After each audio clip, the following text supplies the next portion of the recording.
아이 얘기가 자꾸 나오는데요. 오늘 이 성경의 내용은 그 앞서 시작한 긴 이야기의 한 부분입니다. 이 내용은 조금 이따가 제가 좀 더 자세하게 설명을 드리겠습니다. 우리가 지금 창세기에 나오는 야곱과 그 가족의 생애를 살펴보고 있는데요. 여러분이 창세기라고 하는 책은 사람들이 흔히 이렇게 부릅니다. 시작에 관한 책, 시작을 우리에게 설명하는 책, 그렇게 부릅니다. The Book of the Beginning. 그래서 실제로 창세기에는 굉장히 중요한 두 가지의 시작이 기록이 되어 있죠. 첫 번째는 우리가 살고 있는 이 우주 만물이 어떻게 시작이 되었는가, 천지의 창조와 관련된 시작이죠.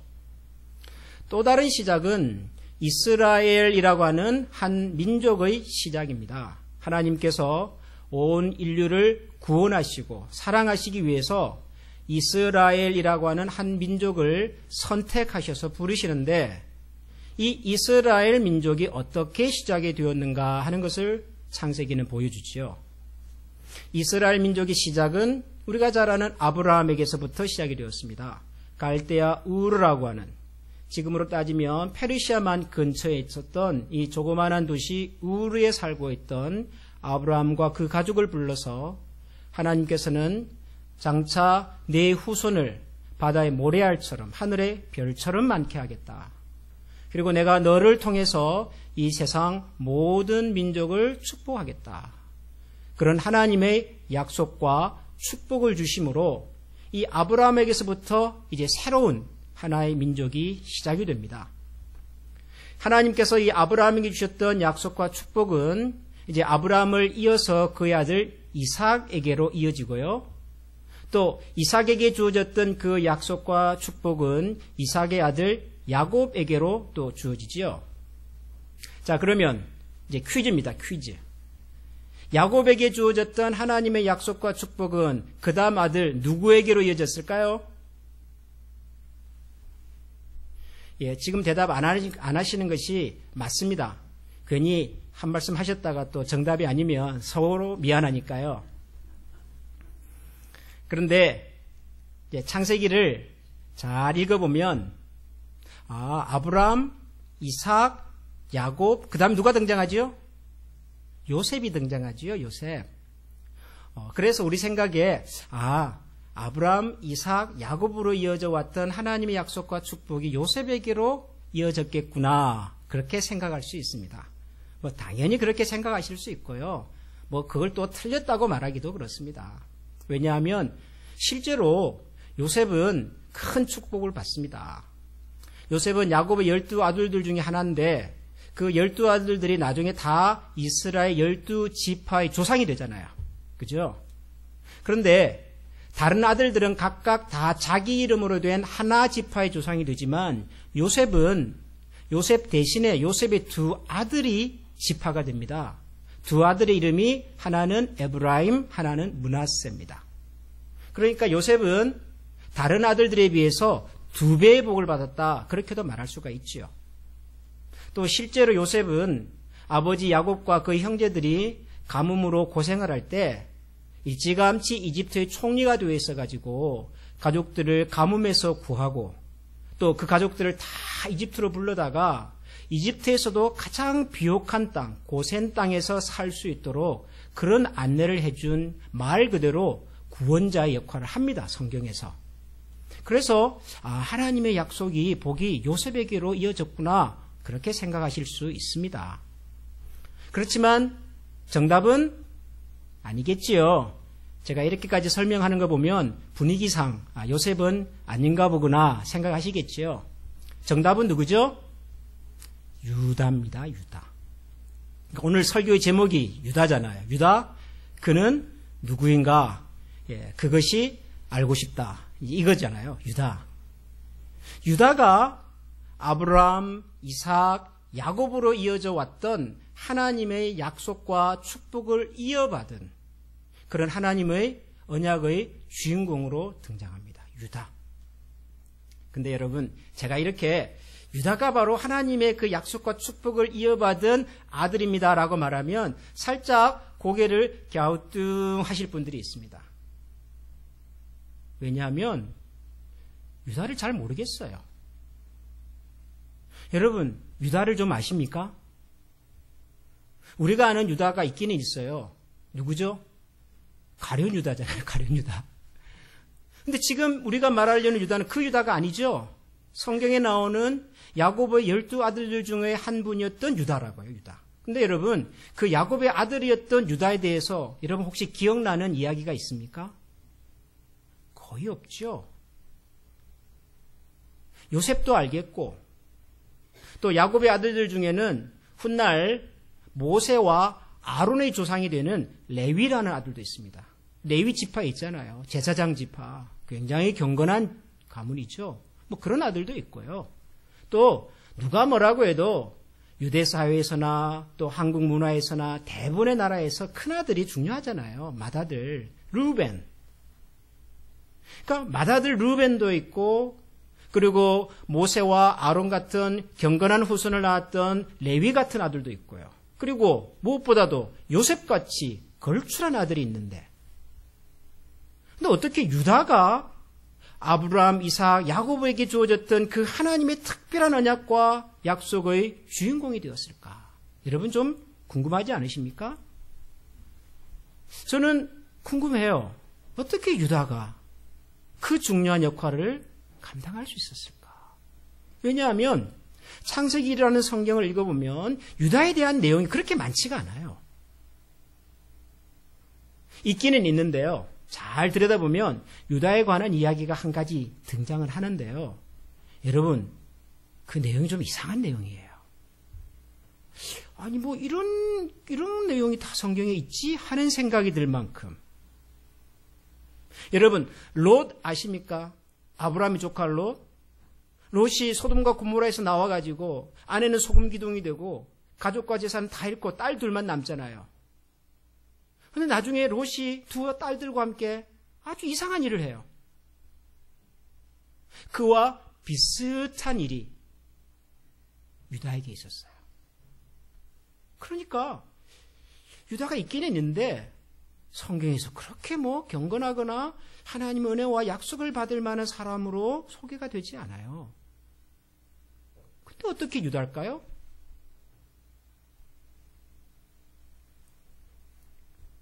그런데 우리가 이 야곱 가족의 이야기를 쭉 따라가 보니까 유다란 사람이 어떤 사람인지를 알 수 있는 아주 중요한 장면이 세 곳에서 등장을 하더라고요. 아, 유다가 이런 사람이었구나 하는 것을 알 수 있는 곳이 세 곳 있어요.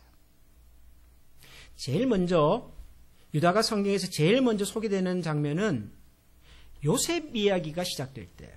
창세기 37장에 보면 그 야곱의 여러 아들들 중에서 특별히 아버지 야곱이 사랑했던 아들 요셉이 있었잖아요. 그래서 뭐 채색 옷을 입히고 뭐 형들이 일할 때 형들이 일을 잘하는지 막 신부름 보내가지고 보게 하고 했던 바로 그 요셉.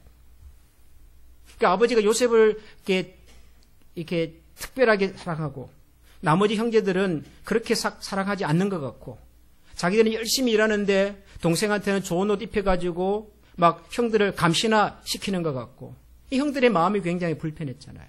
그래서 그날도 아버지 심부름으로 형들이 일하는 곳으로 찾아오던 요셉을 형들이 어떻게 하려고 하지요? 죽이기로 하잖아요.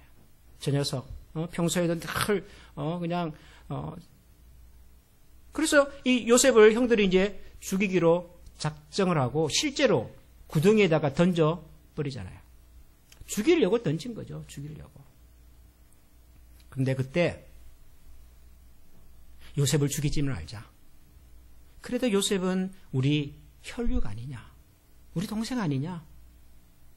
요셉이 꽤 얄밉고 저 녀석이 형들의 마음에 그냥 아픈 얘기만 하는 것은 알겠지만 죽이지는 말자. 대신에 저 이집트로 가는 장사꾼들에게 그냥 팔아버리자.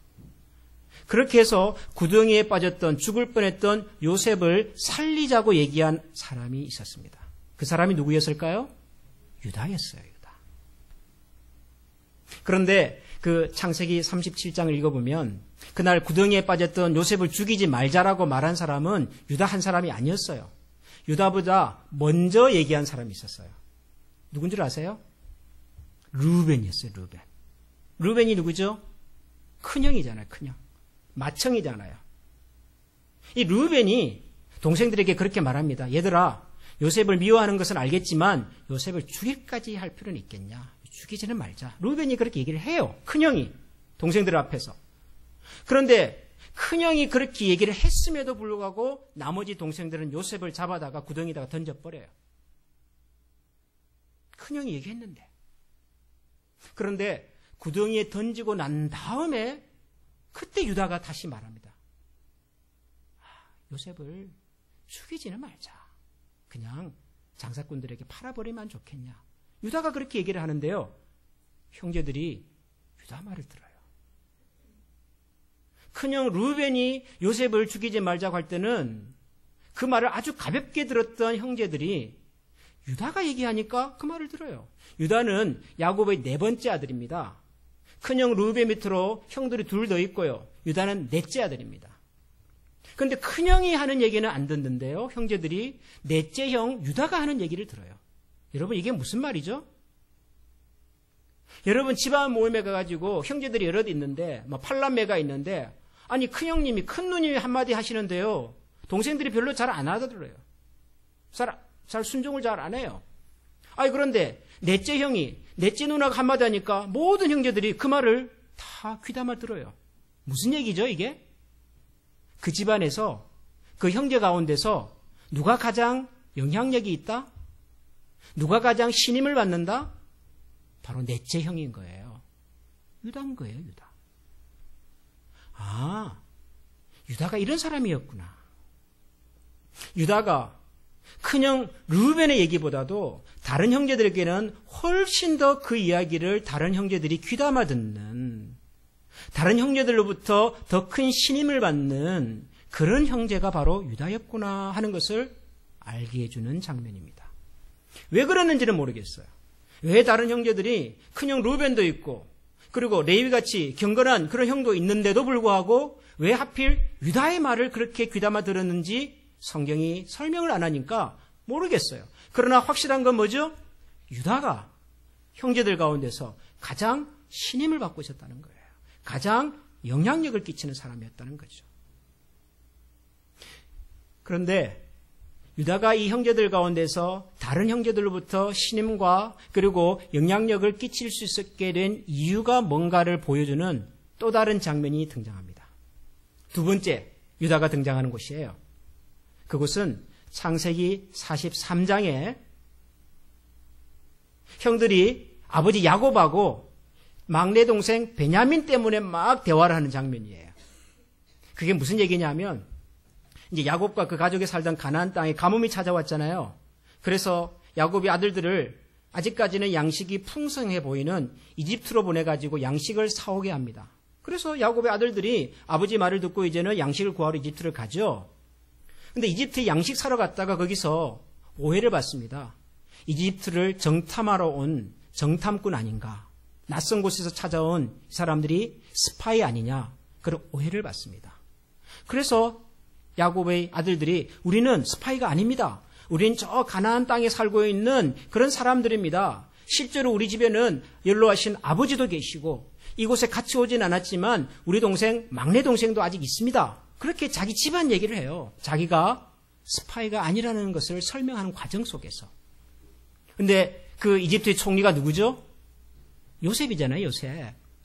그래서 요셉이 모른 척하고 이렇게 말합니다. 정말 너네들이 스파이가 아니면, 정탐꾼이 아니라면 너희 집에 있는 막내 동생을 한번 데려와 봐라. 너희들이 다음번에 막내 동생을 데려오면 너희들이 나쁜 사람이 아니라는 것을 내가 인정하겠다. 그래요. 그래서 이제 돌아왔어요. 양식을 가지고 돌아왔는데 양식은 뭐 한 번 산다고 계속 먹을 수는 없잖아요. 사온 양식이 다 떨어졌어요. 다시 양식이 필요해서 이집트로 양식을 구하러 가야 하는데 누굴 데려가야 되죠? 베냐민을 데려가야죠. 그래서 아버지에게 얘기를 합니다. 아버지, 지난번에 우리가 양식 사러 갔다가 여차해서 다음번에 올 때는 베냐민 막내 동생을 꼭 데려오라고 합니다. 그러니 이번에 베냐민을 데려가야 되겠습니다. 그런다고요. 야곱이 가라 그럽니까? 데리고 가라 그럽니까?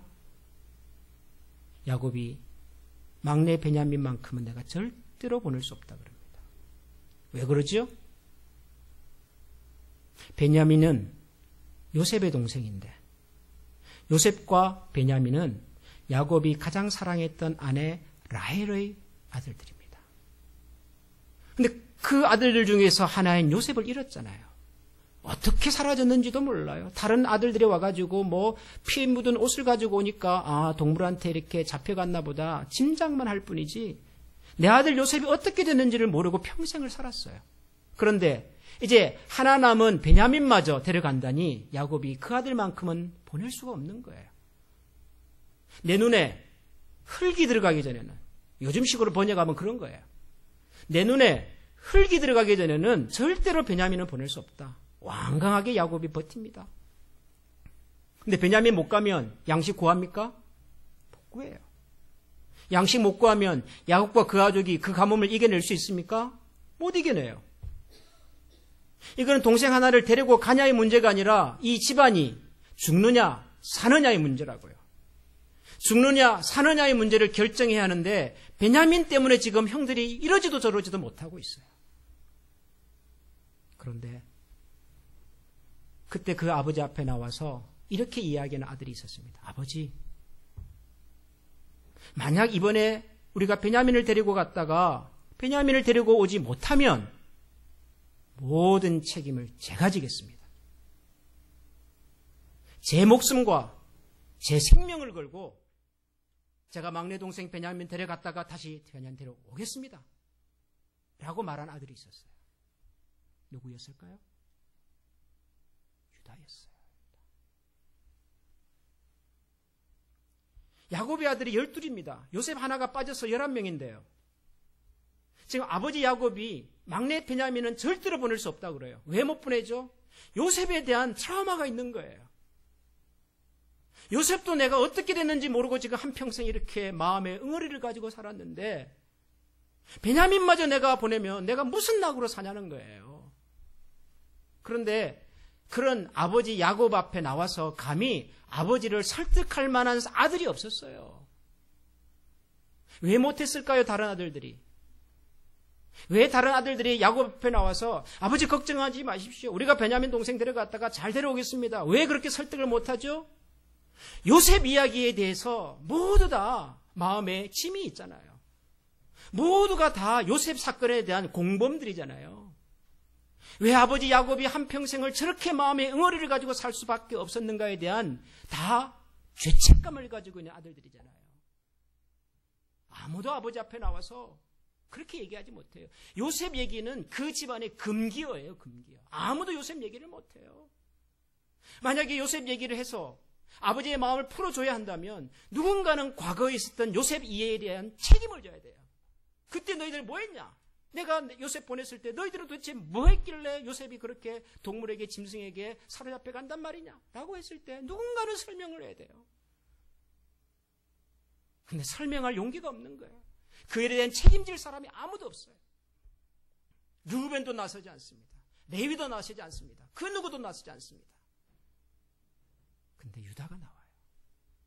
뭐라고 그러죠? 아버지. 지난 날에 대해서 뭐 미주알 고주알 막 설명하지 않아요. 그때 아버지의 마음은 그랬지만 우리 자식들도 얼마나 억울하고 힘들었는지 아버지 아세요? 어떻게 아버지는 요셉만 그렇게 좋아하고 우리는 맨날 땡볕에서 그냥 일이나 하고 그런 거 얘기하지 않아요. 그냥 딱 한 가지 얘기해요. 아버지, 내가 책임지겠습니다. 내가. 베냐민 못 데리고 오면 그 책임을, 그 죄를 저에게 물어주십시오.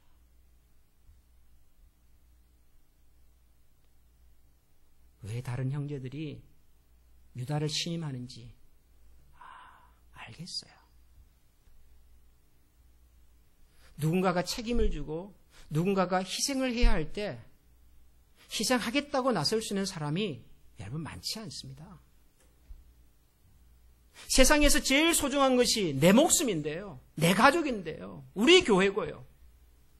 이게 보통의 사람들이 가지고 있는 생각이잖아요. 누가 감히 나 아닌 다른 사람을 위해서 내 생명과 내 인생과 내 가족과 내 교회와 내 재산과 내 물질을 선선히 내어놓습니까? 못해요. 그거는. 못하는 것이 정상입니다. 근데 유다가 해요, 그 일을. 자기가 책임지겠다고. 그리고 한 번 더 유다 얘기가 나오는데요. 그 한 번 더 나오는 이야기가 바로 오늘 우리가 읽은 44장입니다.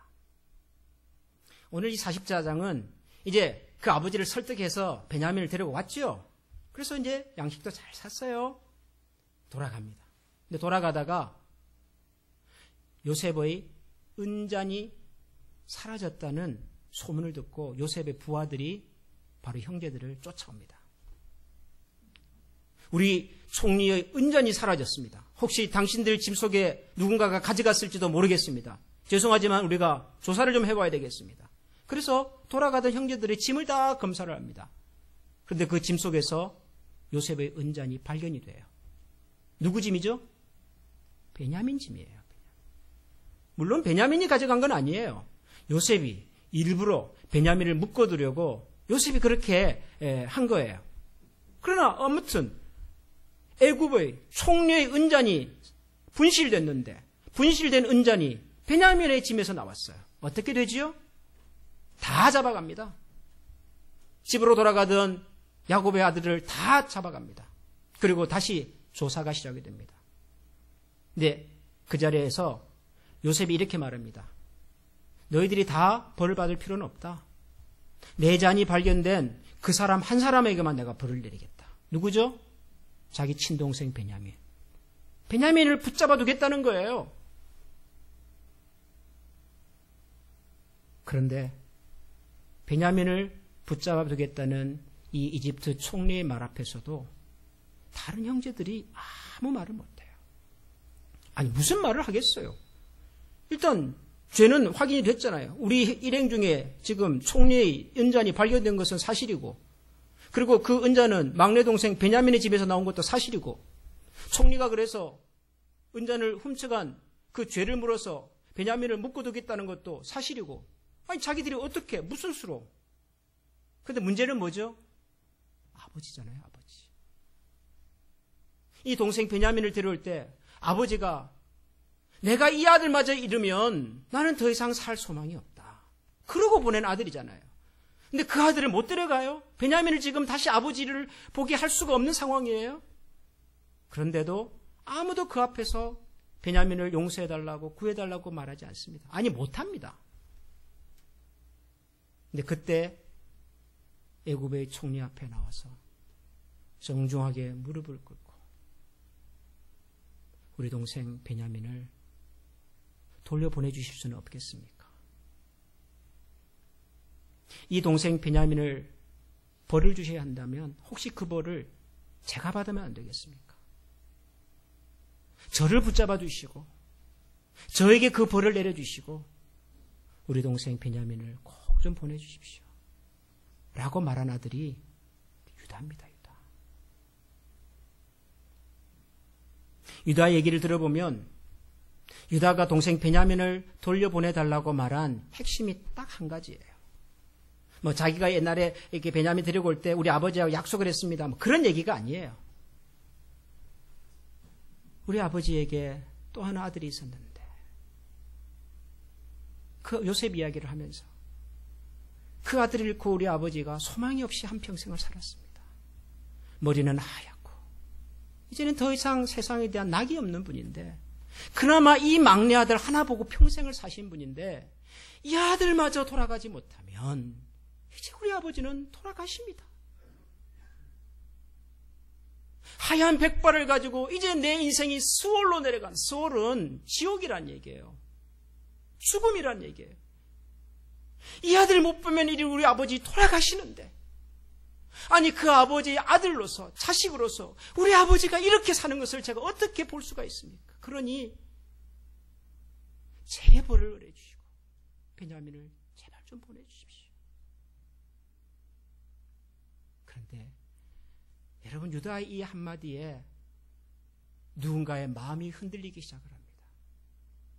유다의 이날 이 말 때문에 그동안 억눌렀던 모든 감정이 순식간에 해제가 되면서 통곡하는 사람이 나옵니다. 누구죠? 요셉이에요. 그동안은 형들에게 자기가 요셉이라는 것을 끝까지 감추고 어떻게 하든지 지금 이 형들이 과거에 나에 대해서 했던 행적들에 대해서 뭔가 좀 반성을 했는지 알고도 싶고, 한편으로는 형들을 보고도 싶고 연로하신 아버지를 보고도 싶지만 그런 생각을 꾹꾹 참고 있었던 요셉이 유다의 이 한마디에서 그냥 무너져 버려요. 주변에 있었던 신하들을 다 물리고 그 자리에서 펑펑 울면서 요셉이 형들에게 자기가 요셉이라고 얘기해요. 형님들, 제가 요셉입니다. 옛날 형들이 나를 죽이려고 했고 나를 이집트로 팔았던 바로 그 요셉입니다. 그 자리에서 요셉이 수십 년 동안 형들하고 묵혀 있었던 응어리와 감정이 해소가 되고 서로 껴안고, 유다라는 사람이 참 묘해요. 12명의 아들들이 다 어머니가 다른 사람들이에요. 말이 형제지 남보다도 못한 사람들이었어요. 그런데도 그냥 루벤의 말은 안 들어도 넷째 유다의 말을 들었어요. 형들이, 다른 형제들이. 아버지 야곱이 12명의 아들이 있었지만 큰아들도 있고 레위도 있고 뭐 거창한 아들이 많았겠지만 그 어떤 아들하고도 대화가 안 되는데 유다하고는 대화가 돼요. 유다가 막내 베냐민을 데려가 주십시오. 제가 책임지고 데려오고 있습니다. 그러면 유다의 말은 아버지가 들어요. 애굽의 총리가 된 요셉이 형들을 두 번이나 만나잖아요. 아니 이제 잡아왔으니까 세 번째 만나는 거예요. 그 형들을 보면서 꾹꾹 눌러 참았던 형들에 대한 그 모든 감정이 유다의 말 한마디에서 무너져요. 유다가 이런 사람이었어요. 제가 설교 초반에서 말씀을 드렸지만 유다는 굉장히 큰 실수를 한 사람이에요. 이거는 뭐 돌이킬 수 없는 어마어마한 실수예요. 엄청난 부끄러운 일이에요. 그럼에도 불구하고 하나님께서는 큰아들 루벤도 아니고 아주 걸출했던 아들 요셉도 아니고 경건한 후손들을 낳았던 레위도 아니고요, 유다를 통해서 아브라함과 이삭과 야곱에게 약속하셨던 그 하나님의 약속을 이루어 내십니다. 야곱이 이제 나중에 임종을 앞두고 12명의 아들들을 다 불러놓고 그 아들들의 미래를 예언하는 장면이 나옵니다. 창세기 49장에 보면. 그래서 각 아들들에 대해서 너희는 이렇게 살 것이고 너희는 저렇게 갈 것이고 아버지의 유언 같은 예언을 해요. 거기 보면 유다에 대한 얘기가 나오는데 유다에 대한 아버지의 예언 중에는 굉장히 독특한 표현이 나와요. 그게 뭐냐 그러면은 창세기 49장에서 야곱이 이 유다에 관한 얘기를 하면서 이런 표현을 씁니다. 유다야, 너의 형제들이 너를 찬양할 것이다. 너는 원수의 멱살을 잡을 것이다. 너의 아버지의 아들들이 네 앞에 무릎을 꿇을 것이다. 유다야, 너는 사자 새끼 같을 것이다. 나의 아들아, 너는 움킨 것을 찢어먹고 굴로 되돌아갈 것이다. 엎드리고 웅크리는 모양이 수사자 같기도 하고 암사자 같기도 하니 누가 감히 범할 수 있으랴. 그 다음 말이 중요해요. 임금의 지휘봉이 유다를 떠나지 않고 통치자의 지휘봉이 자손 만대까지 이를 것이다. 권능으로 그 자리에 앉을 분이 오시면 만민이 그에게 순종할 것이다. 이분이 누구죠? 이분이 예수님이세요. 이분이 예수님이세요. 실제로 유다의 후손 속에서 다윗 왕이 나오고요, 다윗 왕의 후손 가운데 예수 그리스도가 등장합니다. 저는 이 유다의 내용, 이야기를 보면서요, 참 마음이 여러 가지로 좀 묘해졌어요. 아니, 어떻게 유다 같은 사람이 그런 하나님의 어마어마한 언약과 축복의 주인공이 될 수 있었을까? 그런 의구심을 가지고 시작을 했습니다. 아니, 요셉도 있는데, 르우벤도 있는데, 레위도 있는데, 어떻게 유다가? 그런 생각이 들었어요. 더군다나 유다에게는 치명적인 약점이 있어요. 씻을 수 없는 과오가 있어요. 너무너무 부끄러워서 차마 입에 담기도 어려운 그런 사건이 있었어요. 그런 유다가 어떻게? 이런 생각이 들었다고요. 그런데 하나님께서는 그런 사람을 통해서 하나님의 약속을 이루어 가세요. 유다가 형제들보다 뛰어나서가 아니라, 유다가 형제들보다 똑똑해서가 아니라, 유다가 형제들보다 더 무슨 더 힘이 세서가 아니라, 유다에게 있는, 다른 형들에게 없는 유다에게만 있는 하나님 보시기에 아주 아름다운 장점이 있었어요. 그것은 자기를 던지는 거예요.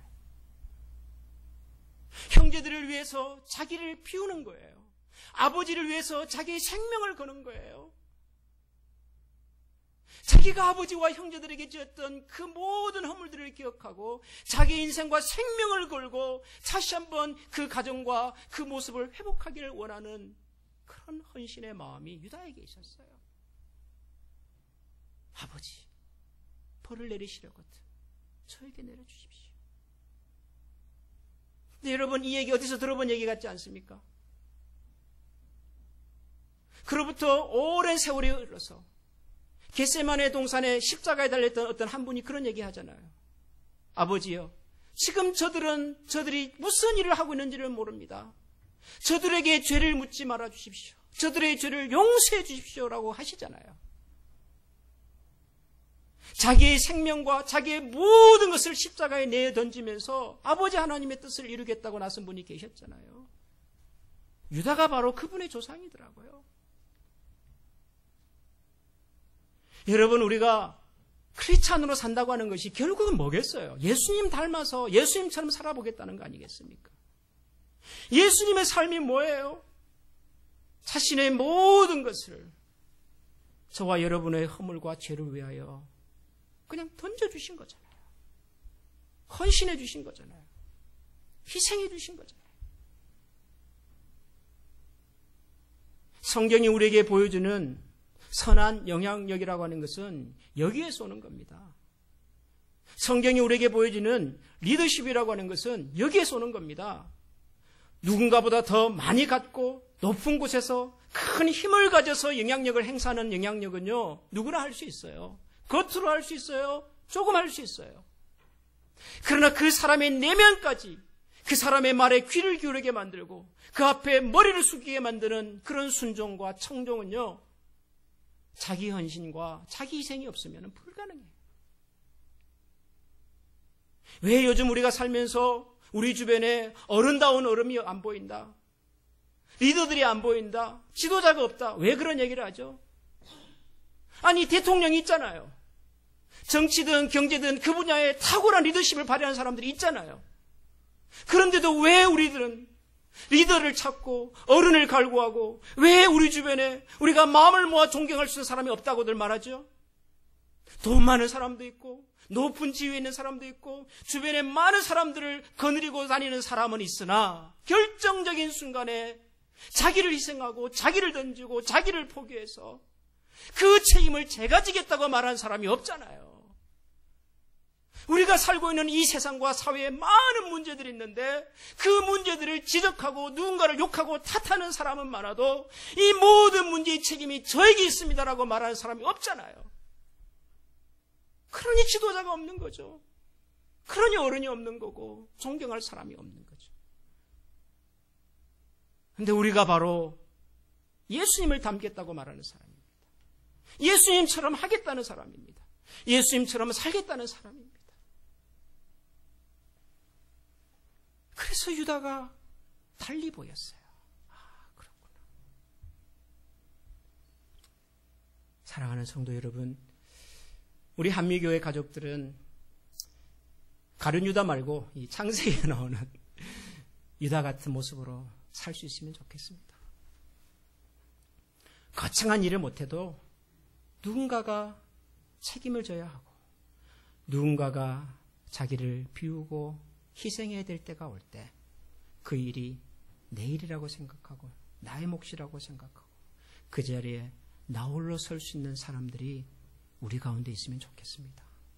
그래서 우리도 우리 주변에 선한 영향력을 끼쳐서 하나님의 은혜와 약속이 우리를 통하여 우리가 살아가는 이 세상 가운데서 이루어질 수 있기를 소원합니다. 같이 기도하겠습니다. 하나님, 유다의 생애를 보았습니다. 잘 몰랐습니다. 유다가 어떤 사람인지. 또 아니 도대체 유다가 뭘 잘했길래 이런 하나님의 특별한 은혜와 사랑을 받았을까 궁금하기도 했었습니다. 그러나 우리가 유다의 생애를 다시 들여다보면서 하나님이 원하는 사람은 이런 사람이었겠구나 하는 생각을 갖습니다. 경건하다고 말하고 많은 힘과 많은 권력을 가졌다고 사람들에게 과시하는 그런 지도력과 영향력이 아니라 중요한 순간에 자기를 비워낼 수 있고 자기를 희생할 수 있고 그리고 자기를 들여서 누군가를 건지고 도울 수 있는 헌신과 희생의 마음을 하나님 저희들도 가지며 살아갈 수 있도록 도와주옵소서. 우리가 그리스도인인데 하나님 우리가 이 일을 하지 않으면 누가 할 수 있겠습니까? 저희들을 그리스도의 사람으로 불러주셨사오니 우리 주님께서 사셨던 것처럼 저희들도 그런 마음으로 살아갈 수 있도록 도우시고 저희들을 인도하여 주옵소서. 예수님 이름으로 기도합니다. 아멘. 우리 다 같이 일어나서 하나님께서 당신을 통해 메마른 땅에 샘물 나게 하십니다. 우리 찬양하겠습니다.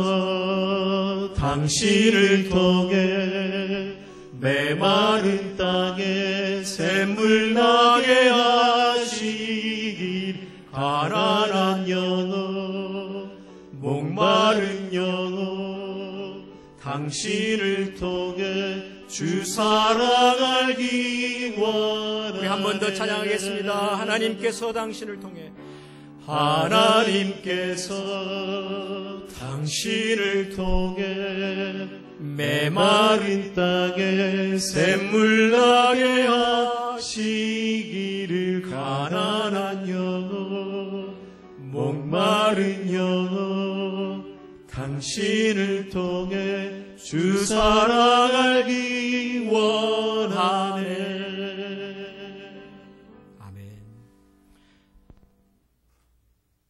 자신의 생각과 주장을 강조하는 소리는 많아도 자신의 생각과 주장을 비우고 그곳에 누군가를 다시 세우고 살리고자 하는 마음으로 오늘도 헌신과 희생의 삶을 살아보겠다고 하나님 앞에 나와 다시 한번 약속하고 우리의 약함과 부족함을 알기 때문에 하나님의 은혜와 도우심을 구하며 살아가기를 원하는 모든 주의 백성들 머리 위에 우리 주 예수 그리스도의 은혜와 하나님의 사랑과 성령의 교통하시는 은혜가 지금부터 영원토록 충만하시기를 축원하옵나이다. 아멘.